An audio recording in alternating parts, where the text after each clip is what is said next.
பழமையான பஞ்சதந்திர கதைகளிலிருந்து வரும் ஒரு அற்புதமான கதை இது. ஒரு கொடூரமும் அகந்தையும் நிறைந்த சிங்கம் காட்டை ஆட்சி செய்தது. அது தினமும் வேட்டையாடி எல்லா விலங்குகளையும் பயத்தில் வாழ வைத்தது. இறுதியில் விலங்குகள் எல்லாம் ரகசியமாக ஒன்று கூடி இதற்கு ஒரு முடிவு காண முடிவு செய்தனர். விலங்குகள் சிங்கத்திடம் கேட்டுக்கொண்டன, தயவு செய்து எங்களை எல்லாம் வேட்டையாடாதீர்கள், நாங்கள் தினமும் ஒரு விலங்கினை உங்கள் குகைக்கு அனுப்புகிறோம். சோம்பேறியான சிங்கம் உடனே சம்மதித்தது. ஒரு நாள் ஒரு சின்ன பயந்த முயலின் வரிசை வந்தது. அது மெதுவாக நடந்து கொண்டே ஒரு புத்திசாலி திட்டத்தை யோசித்தது. முயல் மிகவும் தாமதமாக வந்தது. சிங்கம் பசியில் கோபமாக இருந்தது.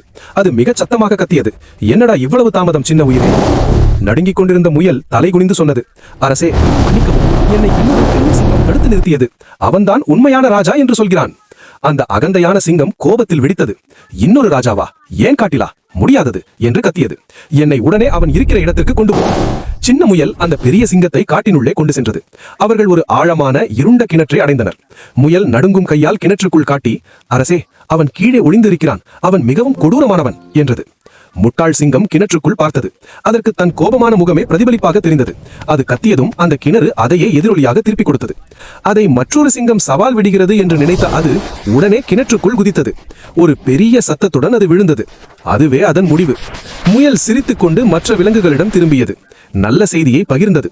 அதன் பிறகு காடு அமைதியாகவும் பாதுகாப்பாகவும் ஆனது. இதுதான் பஞ்சதந்திரா நமக்கு சொல்லும் அழகான பாடம். எவ்வளவு பெரிய சக்தி இருந்தாலும் புத்திசாலித்தனத்துக்கு முன் அது தோற்கும். நினைவில் வைத்துக் கொள்ளுங்கள், பலத்தை விட புத்தி தான் எப்போதும் வெற்றி பெறும். இந்த கதை உங்களுக்கு பிடிச்சிருந்தா ஒரு லைக் போடுங்க. உங்க கருத்தை கமெண்ட்ல சொல்லுங்க. மீண்டும் ஒரு கதையோட சீக்கிரம் சந்திப்போம். நன்றி.